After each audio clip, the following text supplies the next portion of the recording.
حجت پوری طرح تب قائم ہوتی ہے جب آپ ایسی سہولت کاری کر دیں کہ لوگوں کے ایمان لانے کے راستے میں کوئی شیطان حائل نہ ہو سکے۔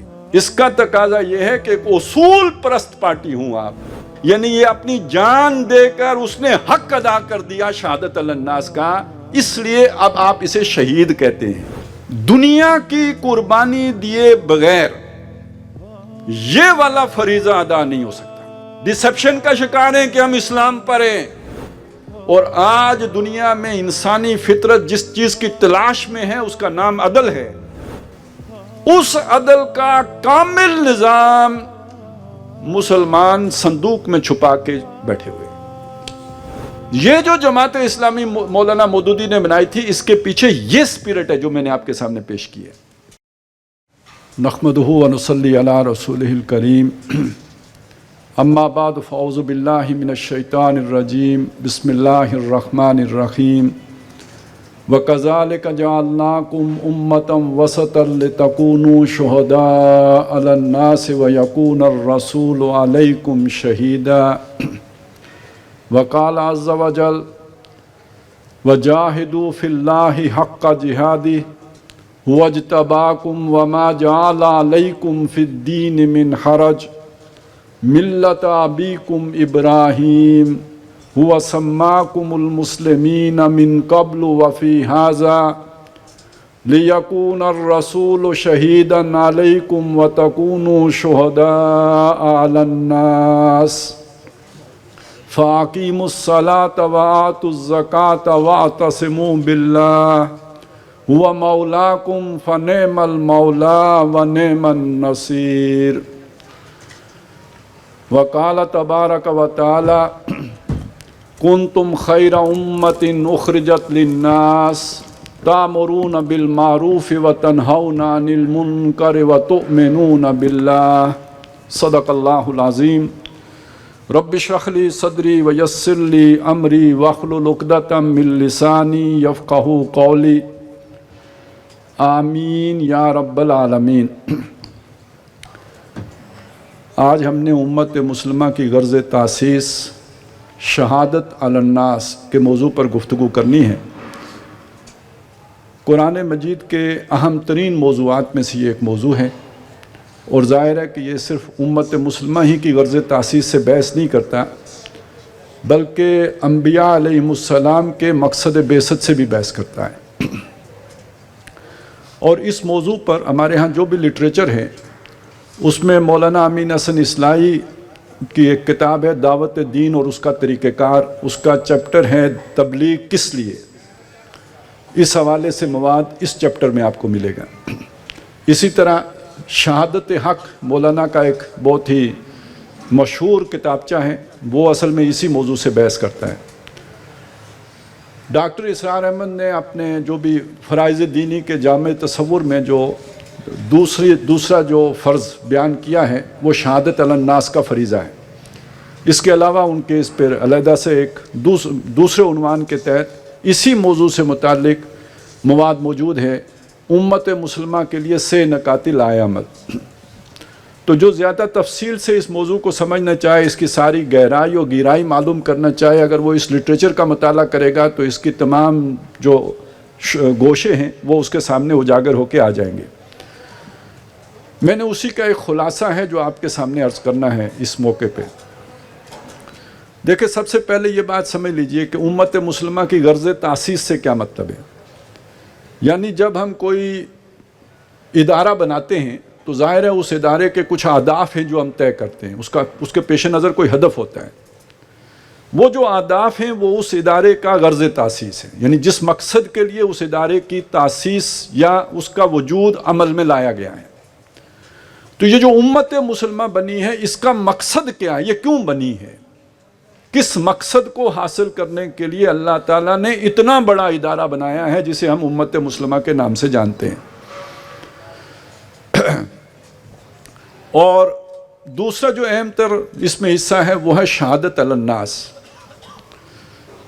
اب دوسرے کی طرف آنے سے پہلے میں چاہتا ہوں کہ یہ جو امت والا تصور ہے ذرا اسے سمجھ لیجئے، چونکہ آج ہم جو بھی 1.5 ارب مسلمان ہیں، ہم سمجھتے ہیں کہ ہم امت ہیں۔ جو امت کا مفہوم قرآن مجید ہمارے سامنے رکھتا ہے اس مفہوم کے اعتبار سے ہم امت نہیں ہیں۔ دیکھیے سب سے پہلی بات یہ ہے کہ امت کس کو کہتے ہیں؟ جن لوگوں کا مقصد ایک ہوتا ہے۔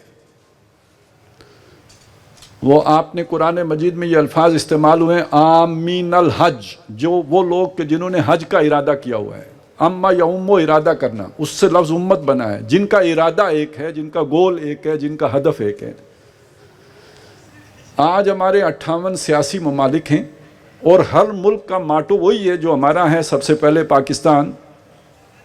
تو امت پھر کہاں ہے؟ حج کے موقع پہ کہیں نظر آ جاتی ہے، اس کے علاوہ وہ والی امت اب کہیں نہیں۔ اچھا، وہ جو مقصد ہوتا ہے امت کا وہ کسی کے پیش نظر ہی نہیں۔ قومیتیں تو ہیں لیکن وہ جو امت کے مقاصد ہوتے ہیں وہ چونکہ پیش نظر ہی نہیں، تو امت کیسے کہیں گے؟ اس سے بھی نیچے اتر کے بہت ہی سادے انداز میں دیکھیں تو یہ ہے کہ امت ایک جماعت ہوتی ہے، اور جماعت وہی ہوتی ہے جس کا کوئی امیر ہوتا ہے۔ حضرت عمر رضی اللہ تعالیٰ عنہ کا قول ہے کہ لا اسلام الا بالجماع، اسلام جماعت کے بغیر نہیں ہے۔ ولا جماعت الا بالامارہ، اور جب تک کوئی امیر نہ ہو تو جماعت نہیں ہوتی ہے۔ تو اگر ہم 1.5 ارب لوگوں کو جماعت سمجھیں تو پھر پوچھنا پڑے گا ان کا امیر کون ہے؟ تو وہ کوئی امیر غیب ہو تو ہو، کوئی حاضر ہو موجود، تو یہاں 58 جو ہے نا وہ بادشاہ ہیں، کوئی کہیں کوئی اور جو ہے ڈکٹیٹر ہیں، مختلف لوگ ہیں، کوئی ایک امیر تو کہیں بھی نہیں ہے۔ تو اس معیار پر بھی اگر آپ دیکھیں گے تو یہ کوئی امت اس وقت ہم ہیں نہیں، وہ امت جس کا تصور قرآن مجید دیتے ہیں۔ اگرچہ کہ ہم کہتے ہیں امت مسلمہ، اگرچہ کہ ہم کہتے ہیں 1.5 ارب امت مسلمہ، لیکن جس تصور کے تحت قرآن مجید نے امت کا لفظ بیان کیا ہے اس تصور کے مطابق ہم امت نہیں قرار پا سکتے۔ اب آ جائیں جو مقصد ہے شہادت علی الناس، یہ کیا مقصد ہے؟ دیکھیں شہادت بڑا آسان لفظ ہے، اگرچہ کہ یہ ایک خاص تصور کے ساتھ جڑ کے تھوڑا مشکل ہو گیا ہے۔ وہ خاص تصور کیا ہے؟ جب بھی ہم شہادت کا لفظ استعمال کرتے ہیں تو وہ جو جنگ میں شہید ہوتا ہے، اللہ کی راہ میں قتل کیا جاتا ہے، وہ والی شہادت ہمارے ذہن میں آتی ہے۔ ذرا اس کو تھوڑا سا سادہ کیجئے۔ شہادت عدالت والی شہادت یاد ہے نا، جسے گواہی کہتے ہیں۔ اصل میں شہادت کا مطلب گواہی ہے، شہید گواہ کو کہتے ہیں۔ یہ بات کہ اس جو اللہ کی راہ میں قتل کر دیا جائے، جسے قرآن نے مقتول فی سبیل اللہ کہا ہے، وَلَا تَقُولُوا لِمَنْ يُقْتَلُ فِي سَبِيلِ اللَّهِ أَمْوَاتٌ، جو اللہ کی راہ میں قتل کر دیا جائے اسے مردہ نہ کہو، وہ مقتول فی سبیل اللہ ہے۔ اسے شہید کیوں کہتے ہیں یہ ایک علیحدہ بات ہے، لیکن شہید کا اصل معنی گواہ ہے۔ تو شہادت گواہی کو کہتے ہیں، اور شہادت علی الناس لوگوں کے اوپر گواہ ہونا، یعنی لوگوں کے خلاف گواہ ہونا۔ دیکھیں جب بھی گواہی ہوگی وہ گواہی یا تو کسی کے حق میں ہوگی یا کسی کے خلاف ہوگی۔ آپ عدالت میں جا کے بطور گواہ پیش ہوں گے، وہاں 2 فریق ہوں گے نا۔ جب آپ گواہی دیں گے تو ایک فریق کے حق میں گواہی جائے گی، دوسرے فریق کے خلاف گواہی جائے گی۔ جس کے حق میں گئی وہ ہے جس کے لیے کہ آپ نے گواہی دی، جس کے خلاف دی وہ شہادت اعلیٰ ہے، اس پر آپ نے گواہی دی، یعنی اس کے خلاف آپ نے گواہی دی۔ اب یہ 2 آیتیں میں نے قرآن مجید کی، ایک سورہ بقرہ سے، ایک سورہ حج کی آخری آیت، اس سے یہ میں نے حصہ آپ کو سنایا تھا کہ وَكَذَلِكَ جَعَلْنَاكُمْ أُمَّةً وَسَطًا، اسی طرح ہم نے تمہیں امت وسط بنا دیا۔ مسلمانوں سے کہا اللہ تعالیٰ نے تمہیں امت وسط بنا دیا، لِتَكُونُوا شُهَدَاءَ عَلَى النَّاسِ، تاکہ تم لوگوں پر گواہ ہو جاؤ، یعنی لوگوں کے خلاف گواہ بن جاؤ۔ وَيَكُونَ الرَّسُولُ عَلَيْكُمْ شَهِيدًا، اور رسول صلی اللہ علیہ وسلم تمہارے اوپر یعنی تمہارے خلاف گواہ ہو جائیں۔ اور دوسری جگہ جو سورہ حج کی آخری آیت ہے وہاں پہ ترتیب الٹ گئی ہے، وہاں فرمایا لِيَكُونَ الرَّسُولُ شَهِيدًا عَلَيْكُمْ، تاکہ رسول صلی اللہ علیہ وسلم تمہارے اوپر گواہ ہو جائیں، وَتَكُونُوا شُهَدَاءَ عَلَى النَّاسِ، اور تم سارے لوگوں کے اوپر گواہ ہو جاؤ، یعنی سارے لوگوں کے خلاف گواہ بن جاؤ۔ اب یہ خلاف گواہی کا تصور ذرا ذہن میں رکھیں تو دنیا کی کسی عدالت کی یہ گواہی نہیں ہے۔ اصل میں یہ جو شہادت علی الناس والا تصور ہے یہ آخرت میں اللہ کی عدالت کی گواہی ہے، اور اس مضمون کو اللہ تعالیٰ نے سورہ نساء میں ذرا ایک دوسرے انداز میں سمجھایا۔ کہ جب اللہ کی عدالت لگے گی لوگ عذر پیش کریں گے کہ اللہ ہمیں معلوم نہیں تھا کہ کن باتوں سے تو راضی ہوتا ہے، کن باتوں سے تو ناراض ہوتا ہے۔ اس عذر کو ختم کرنے کے لیے اللہ نے نبیوں کو بھیجا، رسولوں کو بھیجا۔ فرمایا رسولا مبشرین و منذرین، رسول آئے خوشخبریاں بھی دیتے تھے، خبردار بھی کرتے تھے۔ لِأَلَّا يَكُونَ لِلنَّاسِ عَلَى اللَّهِ حُجَّةٌ بَعْدَ الرُّسُلِ، تاکہ رسولوں کے آ چکنے کے بعد لوگوں کے پاس اللہ کے سامنے پیش کرنے کے لیے کوئی حجت، کوئی عذر، کوئی بہانہ باقی نہ بچے۔ اسے بالکل ایک مثال سے سمجھ لیتے ہیں۔ ابو جہل ایک فرد ہے، وہ اللہ کے سامنے پیش ہوگا، ظاہر ہے جب اللہ کی ہیبت، اللہ کا جلال، تو وہاں تو ہر ایک کا پتا پانی ہو جائے گا، سب کی جو اکڑ ہوگی وہ نکل جائے گی، وہاں وہ بھی بہانے بنائے گا، اللہ مجھے پتہ نہیں تھا۔ اب آپ سوچئے بالفرض وہ اللہ کے سامنے عذر پیش کرتا ہے کہ میں تو نادانی میں مارا گیا، میں غفلت میں مارا گیا، تو اب اللہ کی طرف سے کون پیش ہوگا؟ محمد الرسول اللہ صلی اللہ علیہ وسلم۔ اب آپ سوچئے وہ واقعہ تو یاد ہے نا کہ جب ایک دفعہ رات کو بڑی بارش ہو رہی تھی، زور کا مے برس رہا تھا اور ہوا بھی تھی تند و تیز، اور ابو جہل کے دروازے پہ دستک ہوئی اور اس نے گھر والوں سے کہا کہ ان حالات میں جو شخص آیا ہے بہت ہی کوئی ضرورت مند ہے، اور میں تمہیں گواہ بناتا ہوں کہ وہ جو بھی چیز مانگے گا میں اسے دوں گا۔ جب اس نے دروازہ کھولا تو سامنے محمد الرسول اللہ کھڑے تھے، اسے دعوت دینے کے لیے، اللہ کا پیغام پہنچانے کے لیے، اور ظاہر ہے اس نے یہ بات نہیں مانی تھی۔ اب آپ سوچئے کہ اللہ کی عدالت میں کھڑے ہو کے جب محمد الرسول اللہ یہ گواہی دیں گے کہ یاد ہے وہ دن، اب اس پر اللہ کی حجت قائم ہو گئی یا نہیں ہو گئی؟ یہ ہے شہادت علی الناس۔ اور اس شہادت علی الناس کے اعتبار سے، یہ تو انفرادی شہادت میں نے آپ کو بتائی، ابھی اجتماعی ہم نے بعد میں سمجھی، میں نے صرف کانسیپٹ آپ کے سامنے رکھا تاکہ کلیئر ہو جائے کہ یہ اللہ کی عدالت میں اگر کوئی بہانہ بنائے گا تو اس قوم کی طرف سے ان لوگوں کے خلاف اللہ کے جو نبی یا رسول آئے ہوں گے وہ گواہ بن کے کھڑے ہوں گے اور اپنی ہی قوم کے خلاف گواہی دیں گے۔ یہ بھی سورہ نساء میں بالکل انہی الفاظ میں بات آ گئی، کیف اذا جئنا من کل امت بشہید وجئنا بک علی ہؤلاء شہیدا، اے نبی کیا عالم ہوگا جب ہم ہر امت میں سے ایک گواہ کھڑا کریں گے اور اے نبی آپ کو ان کے خلاف گواہ بنا کے لائیں گے۔ یہ ہے وہ گواہی جسے ہم کہتے ہیں شہادت علی الناس، جس کے لیے کہ اللہ نبیوں کو بھیجتا رہا۔ محمد الرسول اللہ صلی اللہ علیہ وسلم پہ آ کے نبوت کا اختتام ہو گیا، اب کسی نبی نے نہیں آنا۔ لمبی بحث کو چھوڑیں، ایک اور بات ذرا ذہن میں رکھیں، ہم کہتے ہیں ہمارا دور جو ہے یہ ادارہ جاتی دور ہے۔ اللہ تعالیٰ نے بھی انفرادی وہ جو اتمام حجت کا نظام تھا نا، اس کو ادارے سے بدل دیا، نبیوں کے اختتام کے بعد ایک پوری کر دی۔ اب نبی کے وہ جو ادارہ تھا وہ تو اس پہ تو مور ہو گئی، وہ بند ہو گیا، لاک ہو گیا۔ اس کی جگہ پہ اللہ تعالیٰ نے ایک امت کھڑی کر دی جس نے وہی کام کرنا ہے اور اپنے پیغام کو محفوظ بنا کے اس کے ہاتھوں میں دے دیا۔ اس میں تغیر و تبدل نہیں ہو سکتا۔ اِنَّا نَحْنُ نَزَّلْنَا الذِّكْرَ وَإِنَّا لَهُ لَحَافِظُونَ۔ اب اس پیغام کو گردش دینا، دوسروں تک پہنچانا، اس کا ابلاغ کرنا، اس کی تبلیغ کرنا، یہی شہادت علی الناس کا فریضہ ہے، اور یہ امت کے ذمہ لگ گیا۔ اس مقصد کے لیے اصل مقصد اس کا یہ تھا، ہم تو جیتے ہیں کہ دنیا میں تیرا نام رہے، کہیں ممکن ہے کہ ساقی نہ رہے جام رہے۔ اب آپ سوچئے کہ نبی صلی اللہ علیہ وسلم کی اس سنت کو ہم نے کچھ یاد تو رکھا، لیکن ہم نے یاد ایسے رکھا کہ جیسے ابھی میں آپ کے سامنے ایک تقریر کروں گا، ویسے زندگی میں بہت سے لوگ ہیں جنہوں نے مجھے پہلی دفعہ دیکھا ہوگا، اور میں ابھی بھی شاید بہت سو کو نہ دیکھ سکوں کیونکہ آپ زیادہ ہیں، لیکن آخر میں بڑے آرام سے کہہ کے چلا جاؤں گا کہ وما علینا الا البلاغ المبین۔ کیا نبی صلی اللہ علیہ وسلم نے بھی ایک تقریر کرنے کے بعد وما علینا الا البلاغ المبین کہہ دیا تھا؟ کم از کم تاریخ میں تو اس کی شہادت نہیں ملتی۔ 23 سالہ محنت کے بعد دیکھیے خطبہ حجت الوداع کب ہوا ہے؟ جب دین غالب ہو گیا، جعل حق و زہق الباطل کی صورت ہو گئی، اس کے بعد ایک مستحکم حکومت بھی قائم ہو گئی. حضرت ابو بکر کے دور کے قیادت میں ایک حج ہو بھی چکا، یہ آخری حج ہے، حضور کا پہلا حج ہے اور حضور کا آخری حج ہے.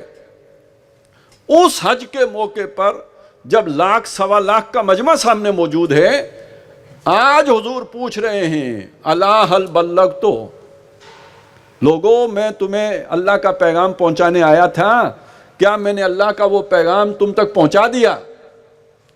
اور سارے مجمع نے جواب دیا انا نشہد انک قد بلغت الرسالۃ وادیت الامانۃ ونصحت الامۃ وکشفت الغمۃ.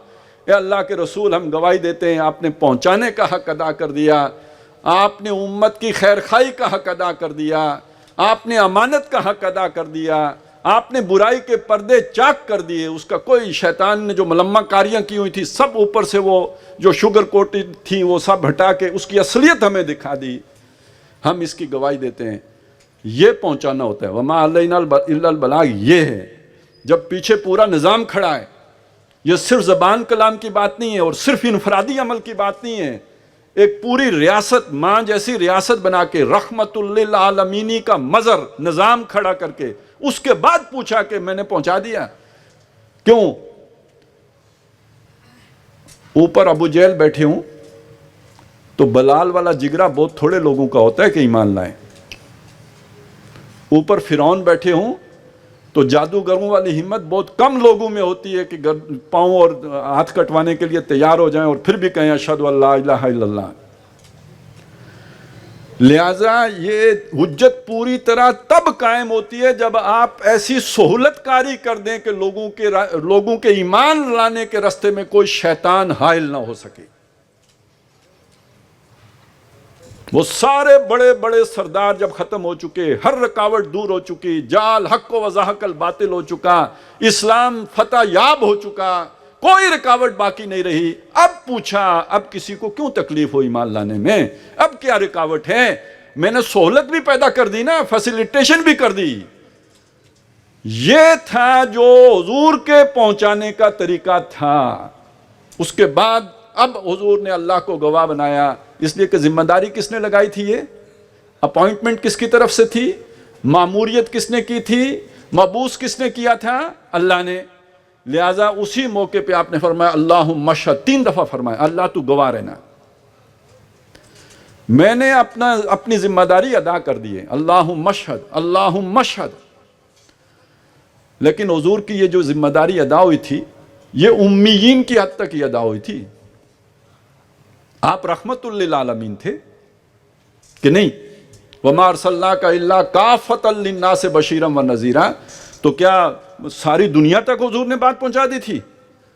سب لوگوں کو کہا تھا الا هل بلغت؟ نہیں، وہ تو صرف عربوں کو کہا تھا، صرف بنی اسماعیل کو کہا تھا.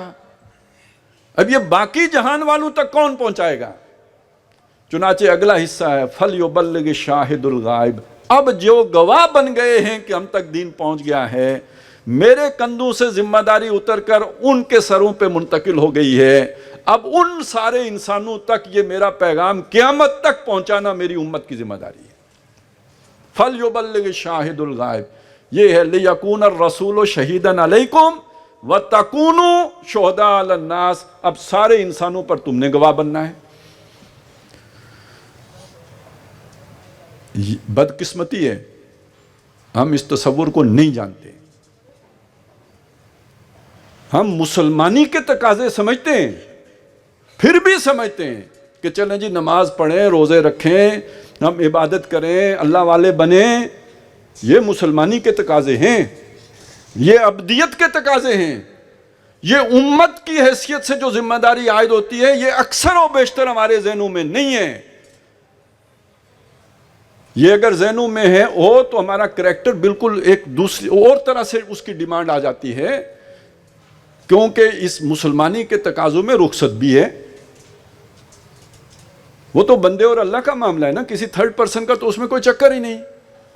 ٹھنڈ ہے مجھ سے نماز نہیں پڑھی جاتی، بھائی ٹھیک ہے، مولوی صاحب کہیں گے کہ لازمی پڑھنی ہے کیونکہ وہ تو فقہ کے مطابق بات کریں گے، لیکن میرا اور اللہ کا بھی کوئی معاملہ ہے، میں سمجھوں کہ شاید اللہ مجھے معاف کر دے، ہو سکتا ہے کر دے، یہ میرا اور اللہ کا معاملہ ہے، تو میں بستر سے نہ اٹھوں. بہت سے لوگوں کے ساتھ ایسا ہو جاتا ہے نا، اللہ کے ساتھ ذرا ذاتی ریلیشن ان کا ایسا ہوتا ہے.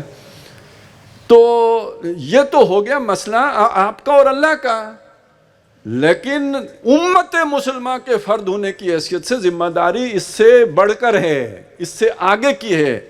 اب اس کا تقاضا یہ ہے کہ ایک آئیڈیلسٹک پارٹی بنیں آپ، اس کا تقاضا یہ ہے کہ ایک اصول پرست پارٹی ہوں آپ.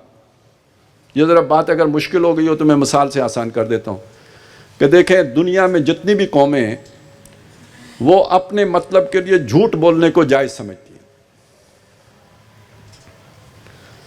اور یہ بات اتنی پھیلی ہوئی ہے نا کہ ہم بھی اپنے لیے مطلب کوئی جس میں جماعتی مفاد، اپنی ذات کے لیے جھوٹ بولنا برا سمجھیں گے، لیکن جماعتی مفاد کے لیے جھوٹ بولنے کو گوارا کر لیں گے، کیونکہ جماعت ہم نے اسلام کے لیے بنائی ہے، تو اس جھوٹ بھی ہم اسلام کے لیے گویا بول رہے ہیں، تو چلیں خیر ہے. یہ محمد الرسول اللہ صلی اللہ علیہ وسلم نے بھی کوئی اس طرح کی حکمت عملی ساری زندگی اپنائی ہے، کیونکہ اس سطح پر پہنچ کر آپ سب کے خیر خواہ ہو. جھوٹ بول کے دھوکہ دیا جاتا ہے. آپ نہ مسلمان سے جھوٹ بول سکتے ہو نہ کافر سے جھوٹ بول سکتے ہو، اس لیے کہ آپ اصول پرست جماعت ہو، اور جتنا نقصان ہو جائے آپ جھوٹ نہیں بولیں گے. فرق کوئی سمجھ میں آیا؟ ایک نیشنلسٹ سوچ، ایک قوم پرستانہ سوچ، ایک اسلام پرستانہ سوچ. آج کل ایک لفظ اسلام پسندی کا استعمال ہوتا ہے، میں وہ نہیں استعمال کرنا. اسلام پسندی کا مطلب یہ ہوتا ہے کہ مجھے اسلام اچھا لگتا ہے، لیکن آسانی ہو تو اچھا لگتا ہے، مشکل ہو تو میں بھی کنی کترا کے نکل جاتا ہوں. اچھا وہی لگتا رہتا ہے، لیکن میں رستہ یہ پکڑ لیتا ہوں. یہ پسندی ہے، یہ اسلام دشمنی نہیں ہے، اسلام پسندی ہے. اسلام دشمنی کیا ہے؟ آپ کی سوچ میں لبرلزم آ گیا، سیکولرزم آ گیا. چلے سیکولر تو پھر بھی گوارا کر لیتا ہے، لبرل تو بہت چڑھتا ہے اسلام سے. اتنا شیطان نہیں چڑھتا جتنا وہ چڑھتا ہے. تو وہ تو اسلام دشمنی ہو گئی. چلے اس کے مقابلے میں تو اسلام پسندہ پھر بھی کوئی اچھی ہے نا، کہ یہ برا نہیں سمجھتا اسلام کو. کہتے ہیں اچھی بات ہے، داڑھی رکھنا اچھی بات ہے، میں نہیں رکھ سکتا، مجبوری ہے. سچ بولنا اچھی بات ہے، مجھے جھوٹ بولنا پڑ جاتا ہے، لیکن وہ لوگ زیادہ اچھے ہیں جو سچ بولتے ہیں. یہ اسلام پسند ہے. اسلام پرست کون ہے؟ جس کی گردن جائے گی وہ اسلام کا اصول نہیں چھوڑے گا. حضرت حسین اسلام پرست تھے. تو یہ جو امت مسلمہ کا تصور اگر آپ کے ذہن میں آئے گا تو آپ صرف مسلمان نہیں ہیں، اب آپ اسلام پرست ہیں. اب آپ اپنی جان نچھاور کریں گے اس کے اوپر. یہ جان دینا ہے وَلَا تَقُولُوا لِمَنْ يُقْتَلُ فِي سَبِيلِ اللَّهِ اموات، یعنی یہ اپنی جان دے کر اس نے حق ادا کر دیا شہادت علی الناس کا، اس لیے اب آپ اسے شہید کہتے ہیں. وہ میں نے شروع میں سوال آپ کے ذہن میں رکھا تھا نا کہ اسے یاد رکھیے گا کہ یہ مقتول فی سبیل اللہ کو شہید کیوں کہتے ہیں. اصل ذمہ داری شہادت علی الناس کی ذمہ داری ہے. جس نے اس ذمہ داری کو ادا کرتے ہوئے اپنی جان دے دی، گویا پرفیکٹلی اس نے اپنی ڈیوٹی پرفارم کر دی، وہ شہید ہو گیا. اچھا اسی لیے کہتے ہیں کہ نبی بستر پہ بھی فوت ہوں تو شہید ہیں.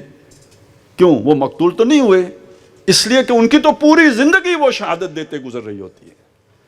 تو یہ شہادت علی الناس کا اگر فلسفہ پوری طرح سمجھ میں آیا ہے، میں ذرا اس کو تھوڑا اور دائیں بائیں سے بھی موقت کر لوں کہ دیکھیے امت مسلمہ کی ایک اور غرض تاسیس قرآن مجید میں بیان ہوئی ہے، امر بالمعروف اور نہی عن المنکر. کنتم خیر امت، تم بہترین امت ہو، اخرجت للناس، لوگوں کے لیے نکالی گئی ہو. دیکھیے یہاں پہ کیا تھا؟ لتکونوا شہداء علی الناس، تاکہ تم لوگوں کے اوپر گواہ بن جاؤ. وہاں پہ کیا ہے؟ اخرجت للناس، لوگوں کے لیے نکالے گئے ہو، یعنی تم اپنے مفاد کے لیے نہیں زندہ.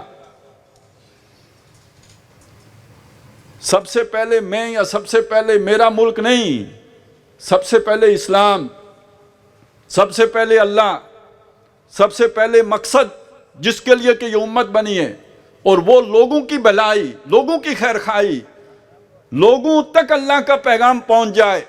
وہ دوزخ کی آگ سے بچ جائیں. اخرجت للناس تامرون بالمعروف وتنہون عن المنکر. تم نیکی کا حکم کرتے ہو اور برائی سے روکتے ہو. اب یہ نیکی کا حکم اور برائی سے روکنا، اس کو بھی سمجھ لیجئے. ایک اسلامی ریاست جب قائم ہوتی ہے، اسلامی حکومت موجود ہوتی ہے، تو ایک امر بالمعروف اور نہی عن المنکر داخلی طور پر ہوتا ہے. نماز کا حکم کرنا، نماز کا نظام بنانا، زکوٰۃ کا نظام بنانا، نیکیوں کو ترویج دینا، برائیوں کو جو ہے وہ ان کا استئصال کرنا، یہ اندرونی امر بالمعروف اور نہی عن المنکر ہے. ایک امر بالمعروف اور نہی عن المنکر عالمی ہوتا ہے. یہ جو لشکر آئے ہیں ایران، یہ جو گئے ہیں اسپین تک، یہ کیا تھا؟ یہ امر بالمعروف اور نہی عن المنکر کی ذمہ داری تھی. سب سے بڑا منکر کیا ہے؟ اگر اسلام غالب نہیں ہے تو جو نظام موجود ہے اس سے بڑا منکر کوئی نہیں ہے.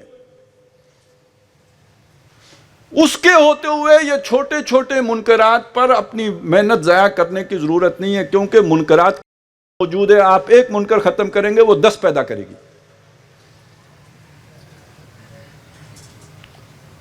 اگر آپ نے لٹریچر پڑھا ہے تو یہ میری بات نہیں ہے، یہ بات اسی طرح الفاظ مختلف ہیں، مولانا نے لکھی ہے کہ ایک گندا تالاب ہے جس میں 4 گندی جو ہے نا وہ پانی کے پائپ آ رہے ہیں.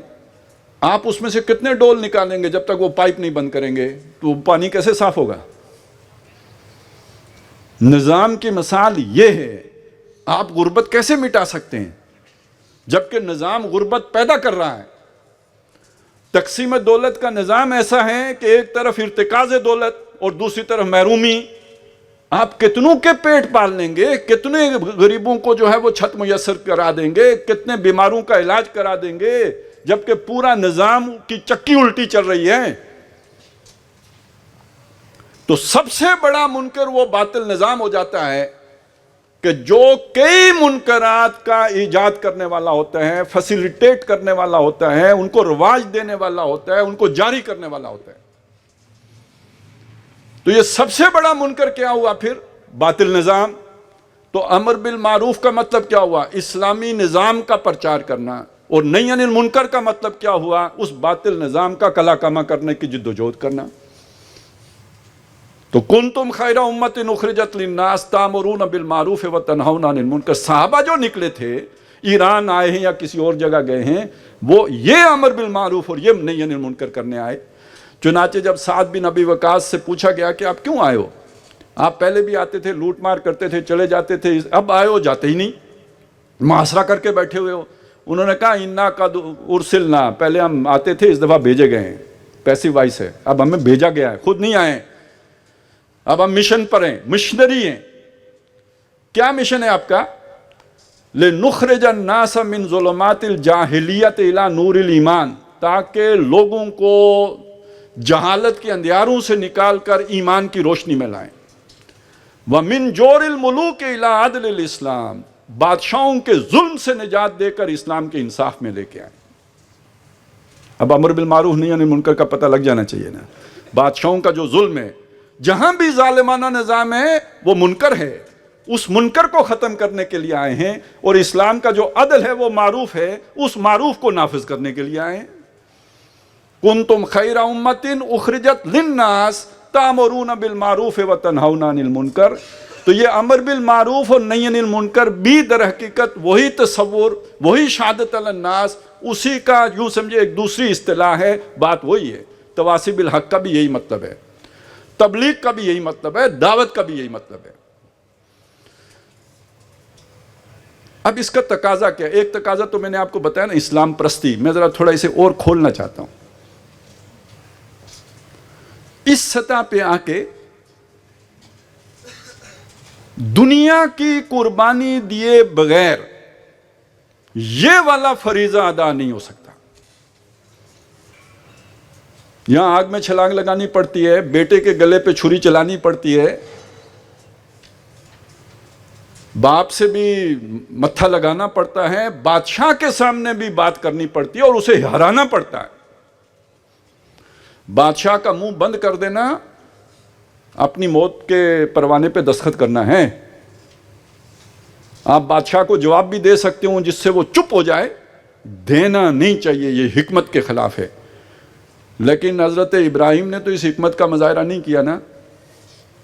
جب بادشاہ نے کہا انا اخی و امید، انہوں نے کہا فَإِنَّ اللَّهَ يَأْتِي بِالشَّمْسِ مِنَ الْمَشْرِقِ فَأْتِ بِهَا مِنَ الْمَغْرِبِ، اللہ تعالیٰ سورج کو مشرق سے نکالتا ہے، تو ذرا مغرب سے نکال. تو جب بادشاہ کے منہ کو اس طرح آپ بند کر دیں، فَبُہِتَ الَّذِي كَفَرَ، کافر مبہوت ہو گیا. یہ کتنی بڑی گستاخی اندازہ ہے، آج کے مہذب دور میں بھی گوارا نہیں کی جاتی. آپ اس طرح کا کوئی گستاخانہ کلام جس پیج سے کریں گے اس کی ایڈمن شپ سے ریموو کر دیے جائیں گے، جس ویب سائٹ سے کریں گے وہ بلاک ہو جائے گی. آج بھی اتنا بڑا سچ کوئی گوارا نہیں کر سکتا. تو اگر زندہ رہنا ہے تو پھر اس طرح کے سچ سے باز رہیں، لیکن اس منصب کا تقاضا ہے کہ جو بھی ہو جائے یہ سچ آپ نے کہنا ہے. اور اگر نہیں کہیں گے، آپ سے بڑا ظالم کوئی نہیں ہے. آپ تو نیکیوں کے چکر میں نے روزے رکھے، میں نے حج کیے، میں نے عمرے کیے. اگر آپ یہ نہیں کریں گے، حق چھپا گئے دنیا بچانے کے لیے، جان بچانے کے لیے، مفادات بچانے کے لیے، نوکری بچانے کے لیے حق چھپا گئے، آپ سے بڑا ظالم کو نہیں. وَمَنْ أَظْلَمَ مِمَّنْ كَتَمَ شَهَادَةً عِنْدَهُ مِنَ اللَّهِ، جس کے پاس اللہ کی گواہی ہو، اس گواہی کو وہ اپنے دنیا کے کسی مفاد کی وجہ سے چھپا دے. یہود کے علماء کا کیا قصور تھا سوائے اس ایک قصور کے؟ جن قوموں سے جن امتوں کو اللہ نے اس منصب پہ فائز کیا، کہا یہ میرا ایک عہد ہے جس میں وہ بند گئے. وَإِذْ أَخَذَ اللَّهُ مِيثَاقَ الَّذِينَ أُوتُوا الْكِتَابَ، جن کو اللہ نے کتاب دی، اس کتاب کے میثاق میں اللہ نے جن لوگوں کو باندھ لیا، وہ کیا میثاق تھا؟ لَتُبَيِّنُنَّهُ لِلنَّاسِ، اس کتاب کو تم چھپاؤ گے نہیں، لوگوں کے سامنے کھول کر بیان کرو گے. وَلَا تَكْتُمُونَهُ، اور اسے چھپاؤ گے نہیں. فَنَبَذُوهُ وَرَاءَ ظُهُورِهِمْ، انہوں نے وہ عہد پورا کرنے کی بجائے اس کتاب کو اپنی پیٹھوں کے پیچھے پھینک دیا، اس عہد کو اپنی پیٹھوں کے پیچھے پھینک دیا. وَاشْتَرَوْا بِهِ ثَمَنًا قَلِيلًا، اس کے بدلے میں دنیا کے تھوڑے فائدے اٹھا لیے. دیکھیے حق کڑوا ہوتا ہے، الحق مر. آپ اگر حق پرست ہوں، حق پسند ہوں تو گزارا ہو جاتا ہے، لیکن اگر آپ حق پرست ہوں گزارا نہیں ہوتا. اپنے بھی خفا مجھ سے، بیگانے بھی ناخوش. بیگانے بھی خفا ہوتے ہیں، گالی گلوچ کرتے ہیں، اپنے بھی ملامت کرتے ہیں. چھوڑا نہیں غیروں نے کوئی ناوے کے دشنام، چھوٹی نہیں اپنوں سے کوئی طرز ملامت. تو بھائی بات یہ ہے کہ یہ والا کام صرف بندہ خدا ہی کر سکتا ہے، بندہ دنیا نہیں کر سکتا، کیونکہ اس میں ہر قدم پر دنیا لٹتی ہے. اچھا ویسے بھی شرافت کا تقاضا یہ ہے کہ یار کون گالیاں کھائے؟ ٹھیک ہے نا، کوئی ایک بندہ دوسرے بندے کو دھوکہ دے رہا ہے، دینے دے، میرا کیا نقصان ہے اس میں؟ کوئی اسلامی ٹچ دے رہا ہے تو ٹھیک ہے، اسلامی ٹچ ہی دے رہا ہے نا، کوئی شرابی ٹچ تو نہیں دے رہا ہے. لیکن اگر آپ کہیں کہ حق یہ ہے تو گالیاں ادھر سے بھی آئیں گی، گالیاں ادھر سے بھی آئیں گی. چھوڑا نہیں غیروں نے کوئی ناوے کے دشنام، چھوٹی نہیں اپنوں سے کوئی طرز ملامت. یہ طائف پہ جو پتھر حضور پہ برسے تھے وہ پتھر آج بھی برستے ہیں، باتوں کی صورت میں صحیح چلے، الفاظ کی صورت میں صحیح. یہ بڑی نازک ذمہ داری ہے، یہ بڑی یوں سمجھیے کہ دنیا لٹا دینے والی ذمہ داری ہے. اصل میں اسی ذمہ داری سے فرار تھا جو لوگوں نے جا کے جنگل میں گٹھ پکڑی ہے. اللہ کو راضی کرنے کے شارٹ کٹ ڈھونڈے ہیں نا. اللہ نے یہ ذمہ داری دی تھی. یہ تو مشکل ہے، اس میں تو لوگ حلوہ نہیں کھلاتے. یہ ذمہ داری، اس میں تو جلیبیاں نہیں ملتی. اس ذمہ داری کو ادا کرنے والے کو تو لوگ اللہ والا نہیں کہتے. ہاں وہ جو اپنے اوپر گدڑی ڈال لے، 5-6 مہینے نہائے نہ، اور یہ کہ دنیا سے کٹ کے کہیں بیٹھ جائے اور یہ کہ جب کوئی دیکھے تو لگے کہ اللہ ہو کر رہا ہے، اس کو جلیبیاں، اس کو دودھ، اس کو حلوہ، اس کو چڑھاوے، وہ تو ساری خدمت اس کی ہوتی ہے، پہنچا ہوا بزرگ ہے نا۔ تو قرآن مجید ایک امت مسلمہ کی ذمہ داری یہ لگاتا ہے، اور یہ ذمہ داری جان جوکھوں میں ڈالنے کی ذمہ داری ہے۔ چنانچہ دیکھیے دونوں جگہوں پہ دیکھیے، لِيَكُونَ الرَّسُولُ شَهِيدًا عَلَيْكُمْ وَتَكُونُوا شُهَدَاءَ عَلَى النَّاسِ، جہاں پہ یہ بات، اگلی بات کیا ہے، وَاعْتَصِمُوا بِاللَّهِ، اللہ سے چمٹ جاؤ۔ اب جو لوگ عربی سے واقف ہیں، میرا خیال ہے یہاں کافی لوگ واقف ہوں گے، اعتصام تو کہتے ہی کسی شے سے بچنے کے لیے کسی کی پناہ میں آنے کو ہے، یعنی کوئی مخالفت ہو رہی ہے، پناہ لینے کے لیے کسی کے پاس آ جانا، پکڑ لینا، جیسے ماں کے پاس بچہ دوڑ کے آ جائے، یہ ہے اعتصام۔ تو اس کا مطلب ہے تمہاری یہ کام کرو گے تو مخالفت ہوگی، تو بچاؤ کے لیے اللہ کے ساتھ جڑ جاؤ، اللہ کے ساتھ تعلق بنا لو۔ اور یہاں جو سورہ بقرہ میں آیا وَكَذَلِكَ جَعَلْنَاكُمْ أُمَّةً وَسَطًا لِتَكُونُوا شُهَدَاءَ عَلَى النَّاسِ وَيَكُونَ الرَّسُولُ عَلَيْكُمْ شَهِيدًا، تو پھر اس کے بعد بتا دیا کہ یہ یہودیوں سے امید نہیں رکھنا کہ یہ آپ کی بات مانیں گے، آپ جو بھی دلیل ان کے سامنے پیش کر دیں ما تابعوا قبلتک، آپ کے قبلے کی تابعداری نہیں کریں گے، اور آپ کو جانتے ہیں پھر بھی نہیں مانیں گے، اور یہ حق چھپائیں گے، اسے ظاہر نہیں کریں گے، تو پھر یہ کہ سختیاں جھیلنے کے لیے تیار ہو جاؤ۔ استعینوا بالصبر والصلاۃ ان اللہ مع الصابرین ولا تقولوا لمن یقتل فی سبیل اللہ اموات بل احیاء ولکن لا تشعرون ولنبلونکم بشیء من الخوف والجوع ونقص من الاموال والانفس والثمرات وبشر الصابرین۔ یہ سارے مطلب یہ صرف ثواب کے لیے یہ الفاظ آئے ہیں؟ اس رستے پہ چلیں گے تو یہ لینڈ مارکس ہیں، یہ آتے ہیں، یہ سنگ آئے میل ہیں۔ جیسے یہاں سے آپ جائیں اگر فیض آباد تو 0 پوائنٹ آئے گا، اگر اس شہادت علی الناس کا سفر شروع کریں گے تو وَلَنَبْلُوَنَّكُمْ بِشَيْءٍ مِّنَ الْخَوْفِ وَالْجُوعِ وَنَقْصٍ مِّنَ الْأَمْوَالِ وَالْأَنفُسِ وَالثَّمَرَاتِ۔ اب ذرا اس کو تھوڑا ملک کی سطح پہ لے جا کے دیکھیں۔ فرض کریں دنیا میں اس وقت مسلمان ملکوں میں سے کوئی ملک یہ والی جماعت بن جاتا ہے، یہ جو ابھی تصور ہمارے سامنے آیا ہے، کھرا اللہ والا، تو دنیا اسے پھول پیش کرے گی یا پابندیاں لگائے گی؟ تو یہی تو ہمیں خوف ہے کہ آئسولیشن میں چلے جائیں، اکیلے ہو جائیں گے، کوئی ہمارا نہیں رہے گا، اکیلے ہو جائیں گے تو بھوکے مریں گے۔ وَلَنَبْلُوَنَّكُمْ بِشَيْءٍ مِّنَ الْخَوْفِ وَالْجُوعِ، صرف یہی نہیں ہے، پتھر کے دور میں پہنچا دیے جاؤ گے، تو سارا پھل محنت سب اکارت جو کچھ لگایا تھا وہ سب مطلب لیول ہو جائے گا۔ اس سب کی قربانی جو دے سکے ان کو خوشخبری ہے، اور جو یہ قربانیاں دیتے ہیں اولئک علیہم صلوات من ربہم ورحمہ، ان پر ان کے رب کی عنایات ہیں اور مہربانیاں ہیں۔ وہ جنہوں نے بلڈنگیں بنا لی، جنہوں نے دولت جمع کر لی، جنہوں نے دنیا میں ترقی، وہ ان پر نہیں ہے عنایات، عنایات ان پر ہیں جو اپنا سب کچھ اللہ کی راہ میں لٹانے کے لیے تیار ہو گئے۔ اولئک علیہم صلوات من ربہم ورحمہ واولئک ھم المہتدون، ہدایت پر بھی یہی ہیں، باقی دھوکہ کھائے ہوئے ہیں، ڈسیپشن کا شکار ہیں کہ ہم اسلام پر ہیں، ان کی جو ذمہ داری تھی ان کی اس کی طرف ایک قدم نہیں اٹھایا ہے۔ کتمان حق کے مجرم ہیں۔ اب میں عالمی سطح پر آپ کے سامنے ایک بات رکھ کے بس پھر یہ گفتگو ختم کروں گا، سوچئے گا، بلکہ اس عالمی سطح کی 2 باتیں رکھنا چاہتا ہوں۔ ہر آدمی ہم میں سے یہ سوچے کہ کتنا بڑا مجرم ہے بش، کتنا بڑا مجرم ہے مودی، لیکن کل یہ اللہ کے سامنے جا کے کہیں کہ اللہ ہم تک تو تیرا پیغام نہیں پہنچا، وہ ابو جہل والی جو میں نے مثال دی تھی، آج کون ہے جو اللہ کے سامنے کھڑا ہو کے کہہ سکے کہ ان تک ہم نے پیغام صحیح صحیح پہنچا دیا تھا؟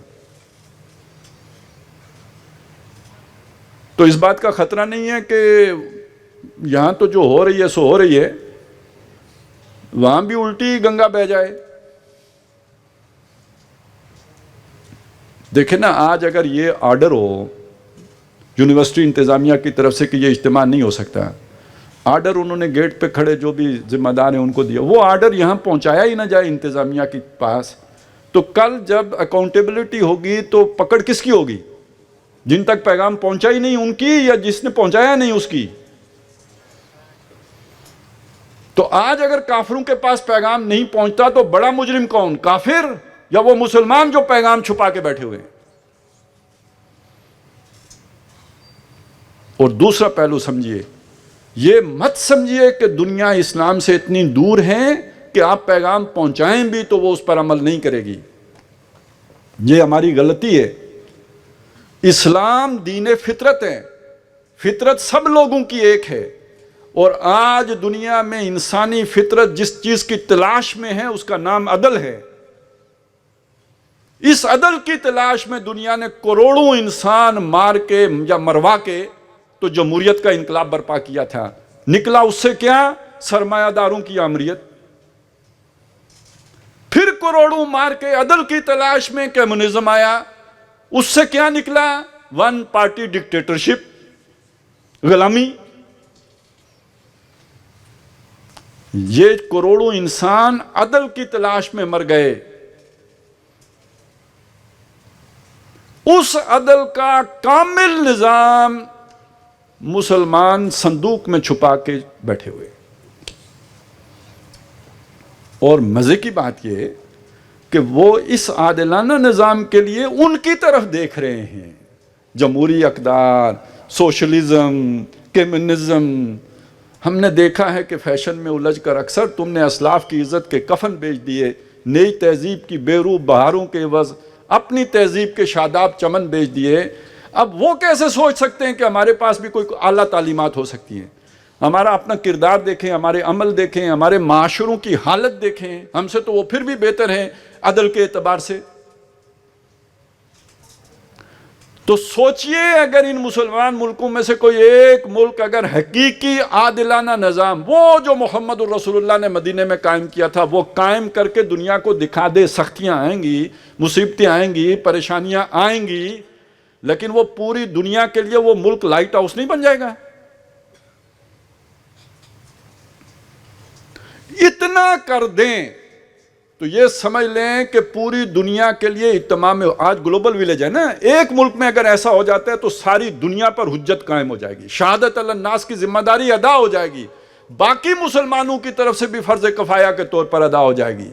اگر ایک مسلمان ملک سعودی عرب جیسا, پاکستان جیسا, ایک ایران جیسا, مصر جیسا یہ کر کے دنیا کو دکھا دے. اور یہ اگر ہم نہیں کرتے تو دنیا کے بھی مجرم ہیں کہ ہم نے ان تک اللہ کی امانت نہیں پہنچائی. وہ انا نشہد انک قد بلغت الرسالۃ وادیت الامانۃ ونصحت الامۃ وکشفت الغمۃ. ہم نے وہ امانت جو ہمارے پاس تھی ان کی تھی ان تک نہیں پہنچائی. اور اللہ کے مجرم بھی ہیں کہ اللہ نے جو ذمہ داری ہمیں سونپی تھی, جو فرض ہمیں ہمارے اوپر لاگو کیا تھا, وہ ہم نے ادا نہیں کیا. اور آج جو ذلت و رسوائی ہے اور جو ہمارا بھرکس نکل رہا ہے اور دنیا میں ہماری کوئی وقت نہیں ہے, تو در حقیقت یہ بھی اسی سبب سے ہے کہ جب ہم اللہ کی بات جو سے منہ موڑیں گے, اللہ سے بے وفائی کریں گے, تو پھر اللہ تعالیٰ اسی طرح ذلت و رسوائی سے ہمکنار کرے گا. یہی اللہ کی سزا ہے دنیا میں, اور آخرت میں اس سے سخت ہونے کا اندیشہ ہے. اجتماعی جرم ہے, اس اجتماعی جرم کی سزا بھی دنیا ہی میں مل رہی ہے. فطرت افراد سے اغماض بھی کر لیتی ہے, نہیں کرتی کبھی ملت کے گناہوں کو معاف. تو اب یہاں آ کے یہ بات سمجھ میں آ گئی کہ شہادت علی الناس کا فریضہ ادا نہیں ہو سکتا اس وقت تک جب تک کسی ایک بڑے مسلمان ملک میں اقامت دین کا فریضہ ادا نہیں ہوتا. یہ ان کا آپس کا جوڑ سمجھ لیں. اب ہم میں سے جو کوئی یہ کوشش کرے, یہ محنت کرے کہ کم از کم جس ملک میں میں رہتا ہوں یہاں اقامت دین کی جو جد و جہد ہو رہی ہے اس میں میرا حصہ پڑے, اس نے گویا پہلا قدم اٹھا دیا. وہ یہ امید لگا سکتے اللہ کی رحمت سے کہ شاید اللہ تعالیٰ اس کا یہ عذر قبول کر لیں کہ میں نے اپنی طرف سے کوشش تو کی ہے. معذرتن الی ربکم. جب تک وہ فرض ادا نہیں ہو جاتا، دین قائم نہیں ہو جاتا، ذمہ داری ادا نہیں ہوئی، لیکن یہ کہ اللہ کے سامنے اپنی معذرت پیش کرنے کی کم سے کم صورت یہ ہے کہ ہم اپنی جد و جہد، تن من دھن اس کام میں لگانے کے لیے تیار ہو جائیں. مولانا ابوالکلام آزاد نے امت کی توجہ اسی چیز کی طرف دلائی تھی.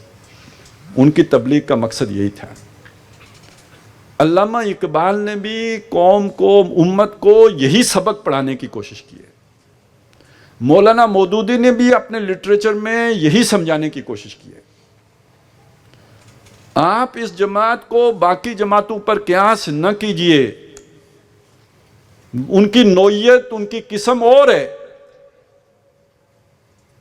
یہ جو جماعت اسلامی مولانا مودودی نے بنائی تھی، اس کے پیچھے یہ سپیرٹ ہے جو میں نے آپ کے سامنے پیش کی ہے.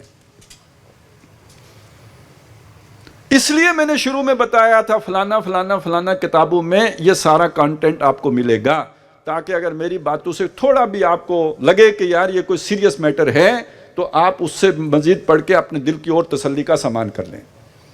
لیکن یہ سمجھ لیں کہ جیسے اب یہ نماز سے بھی بڑا فرض ہے. یہ ایک ایسا فرض ہے کہ جس کے ادا نہ کرنے کے نتیجے میں آپ کی نماز رد ہو سکتی ہے.